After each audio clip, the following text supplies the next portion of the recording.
नमस्कार, मैं आपका वैदिक एस्ट्रो गाइड पुनः उपस्थित हूँ राशिफल के श्रृंखला में अंतिम 2 राशियों के विषय में बात करने के लिए। आज हम चर्चा करेंगे कुंभ राशि और मीन राशि की।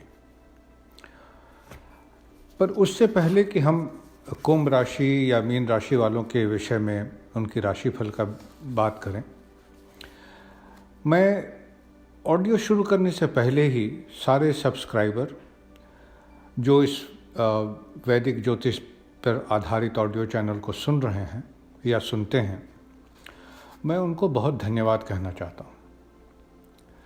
साथ साथ मैं बड़ा विनम्र निवेदन भी करना चाहता हूँ कि जब आप ये मेरा ऑडियो सुने तो कृपया सब्सक्राइब बटन को दबाकर सब्सक्राइब भी करें, जबकि सब्सक्राइब करना बिल्कुल फ्री है, मुफ्त है। ऐसे में हर नई ऑडियो की जानकारी आपको मिलती रहेगी। हम जब भी कोई नया ऑडियो अपलोड करेंगे तो उसकी जानकारी आपको इंटीमेशन मिल जाएगी। और भविष्य में यदि आप चाहें तो इसको अनसब्सक्राइब भी कर सकते हैं, ऐसी कोई विशेष गंभीर बात नहीं है। तो चलिए इसी चर्चा के साथ आरंभ करते हैं। कुंभ राशि वालों के लिए 2021 कैसा रहने वाला है। 2021 में शनि गुरु के साथ मकर राशि में होंगे। मकर राशि कुंभ राशि वालों के लिए उनका 12वां भाव है। 12वां भाव व्यय का भाव होता है, मोक्ष का भाव होता है।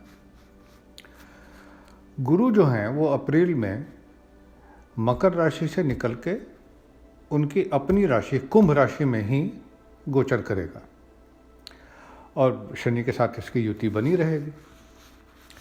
राहु जो हैं सो कुंभ राशि वालों के लिए 4थे घर को और केतु जो हैं सो 10वें घर को प्रभावित करेगा। 4था घर मेनली माता, फैमिली लाइफ, डोमेस्टिक हैप्पीनेस, इसको गवर्न करता है, उसको इन्फ्लुएंस करता है। और 10वां घर जो है वो पिता और प्रोफेशन, बिजनेस, इन सारी चीज़ों को इन्फ्लुएंस करता रहता है, प्रभावित करता है।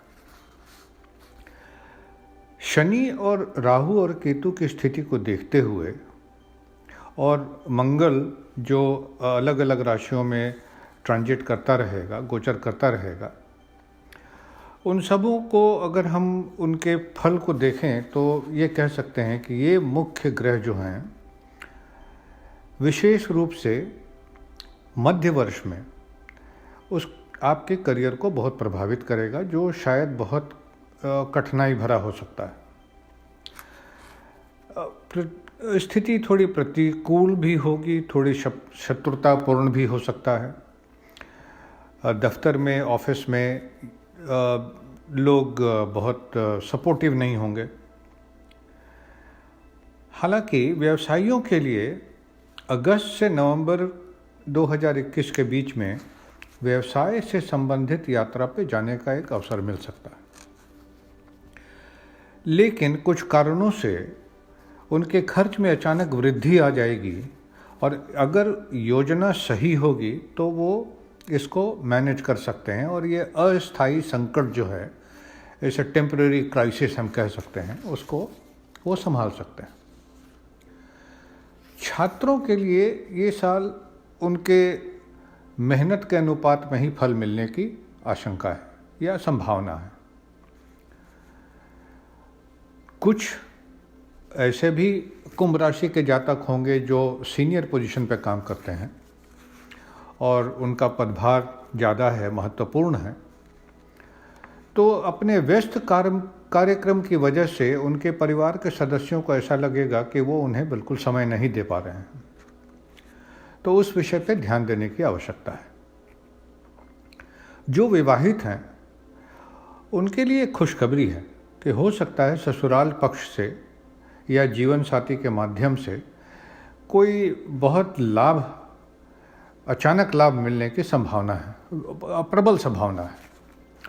बच्चों के लिए बड़ा सकारात्मक होगा।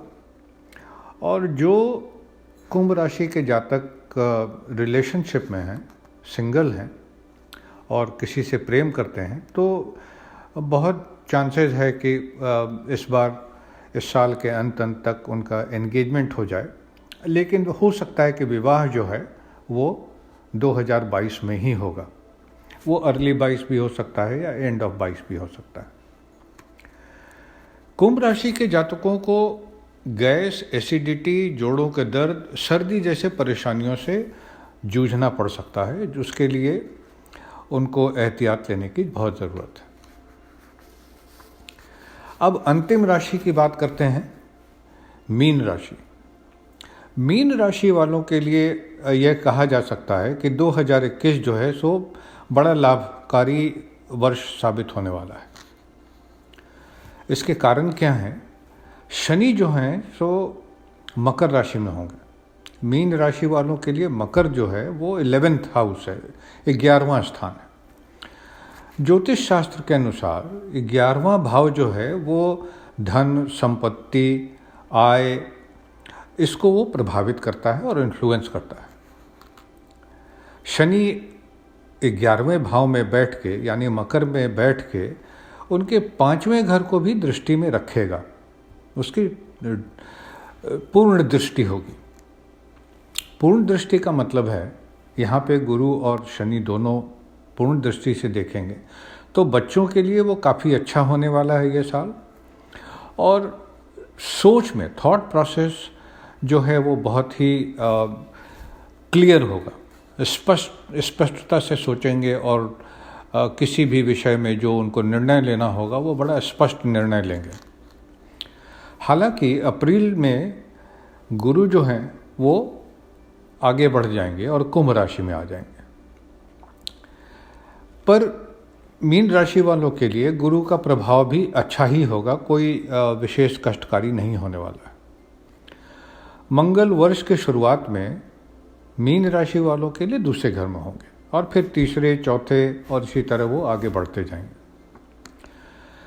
ना।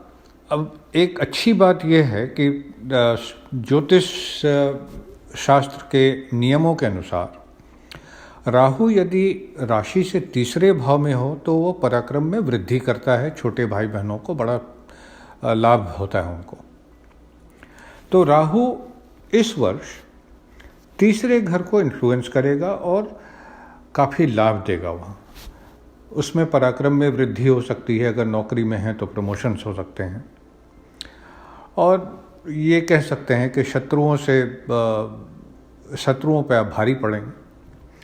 केतु जो है वो 9वें स्थान को, 9वें भाव को प्रभावित कर रहा है, जो 9वां स्थान भाग्य भाव कहा जाता है। तो धर्म कर्म में रुचि बढ़ेगी, कुछ चैरिटी वर्क करेंगे और काफ़ी लोगों को बेनिफिट्स भी होंगे। वैसे ये कह सकते हैं कि ओवरऑल एक अच्छा समय होने वाला है। करियर, जहाँ तक करियर का सवाल है, मीन राशि वालों के लिए करियर इस साल बहुत अच्छा होने वाला है।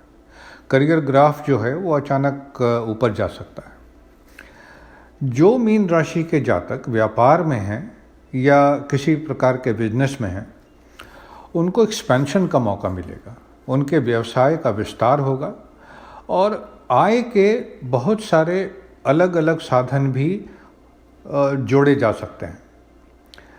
हाँ, ये बात भी है कि थोड़ा खर्च की वृद्धि भी होगी, लेकिन आय संबल होगा इतना कि खर्च का कोई विशेष प्रभाव नहीं पड़ेगा। हाँ, एक बात है कि छात्रों के लिए ये साल कोई बहुत विशेष लाभकारी नहीं हो सकता है। हम ये कह सकते हैं कि इस वर्ष छात्रों के लिए ये कठिन वर्ष होगा। मीन राशि के जातकों को जीवन जो है वो हालांकि सुचारू रूप से चलेगा और कुछ जो संपन्न लोग हैं उनको पैतृक संपत्ति से काफ़ी लाभ होने की बहुत संभावना है। और मीन राशि के जातक अपने बच्चों के साथ, अपने स्पाउस या अपनी पत्नी के साथ सितंबर से दिसंबर के बीच में एक बड़ा क्वालिटी टाइम स्पेंड करेंगे वो हो सकता है छुट्टियों पे जाएं अपने बाल बच्चों के साथ और एक बहुत सुखद समय बिताने की संभावना है। और वैसे भी अगर सच पूछा जाए तो पैंडेमिक की वजह से बहुत हर लोग बंद रहे हैं और मीन राशि वाले इस अवसर का पूरा लाभ उठाएंगे। कुछ मीन राशि वाले डेस्टिनेशन मैरिज की योजना बना सकते हैं और यह भी बेसिकली कहा जा सकता है कि अक्टूबर से दिसंबर के बीच में इसकी संभावना है। और जहाँ तक स्वास्थ्य का सवाल है, मीन राशि वालों के लिए कहा जा सकता है कि this year they will be in pink of their health. Health बहुत अच्छा रहेगा, किसी विशेष प्रॉब्लम्स की संभावना बिल्कुल नहीं है। तो इसके साथ ही राशिफल का जो सीरीज़ हम कर रहे थे वो समाप्त होता। और आप सभी से ये निवेदन है कि यदि आपका कोई प्रश्न हो तो आप उस प्रश्न को आप वैदिक एस्ट्रो गाइड 2017@gmail.com पे भी भेज सकते हैं और हम प्रयास करेंगे उत्तर जितनी जल्दी हो सके देने का। और आप लोगों को फिर से शुभकामनाएं देते हुए कि 2021 बहुत अच्छा हो, और फिर से पुनः निवेदन करेंगे कि आप इस चैनल को सब्सक्राइब करें और अपने मित्रों के साथ साझा भी करें। और फिर बहुत जल्दी मुलाकात होगी एक नए विषय को लेकर। तब तक के लिए नमस्कार और धन्यवाद।